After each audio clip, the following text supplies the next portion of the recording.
Job number 2, for extra money, is bartending on weekends. I usually work every Friday and Saturday night at a little municipal liquor store that's between Glencoe and Hutchinson. There are good things and bad things about it. You see a lot of... I get tired of seeing the people that have drinking problems that come in there, that drink too much. Seems to be a natural in this area. I think it's boredom. I think people don't have anything better to do with their time. And it starts at a very early age.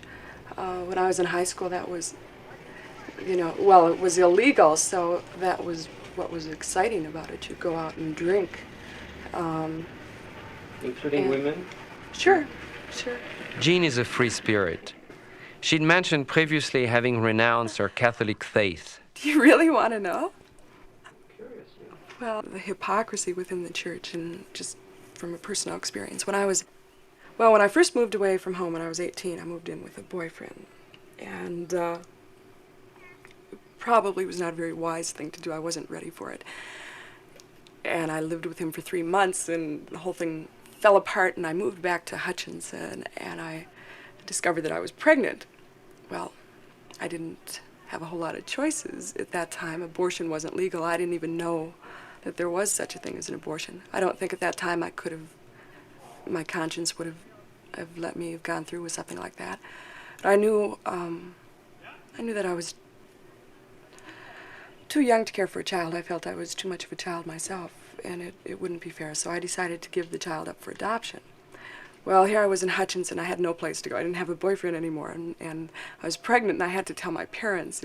It was inevitable, and of course they were upset. And the first thing my mother said was, "You've got to talk to a priest. This is awful."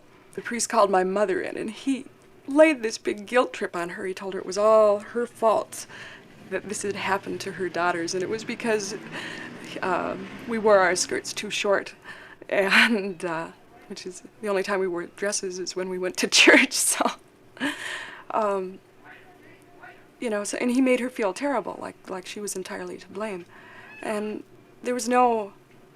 I know it's not fair to judge a whole church on the basis of one individual, but there was just. I don't know, there was just no humanity there. I feel that that's really lacking in the church. I think that there's too much emphasis on the doctrine and the rules and the black and white sorts of things, and just not enough caring. And tell me, so what did you do with the child? I gave it up for adoption. Are you sorry about that? No.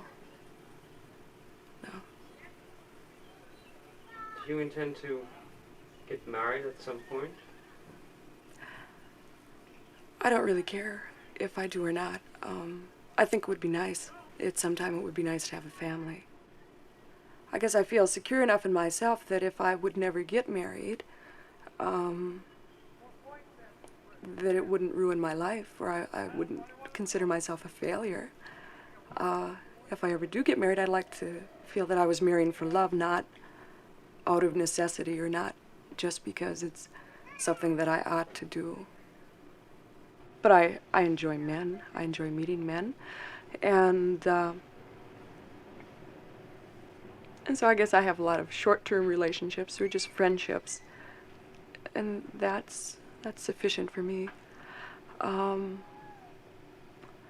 know women, though, that are very single women who are very frustrated just living here because they would like to find the right person, settle down in the area, and the availability of single men is just limited. It depends on the age group too. Like, I'm 26. I'll be 27 this month, so I'm getting up there as far as age. As far as being, I'm not considered young anymore in this area. Young is maybe 21, 22.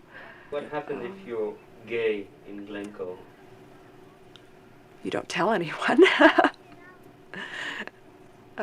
You probably don't make a pass at anyone.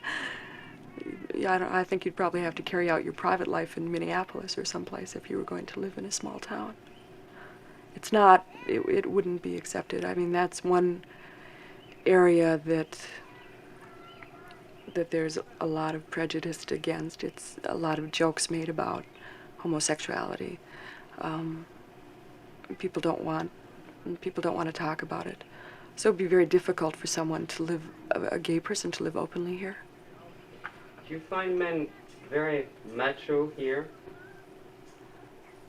Yeah. um, I think so. I think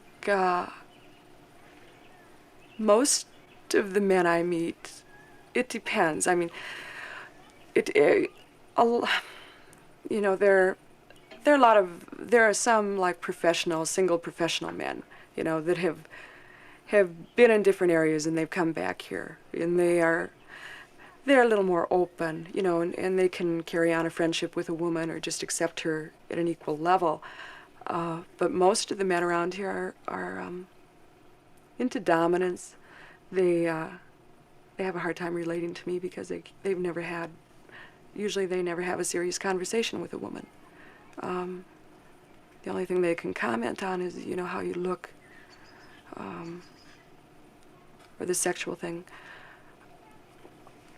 It gets to be hard to put up with. I suppose so. Yeah. Is sex very important for you? I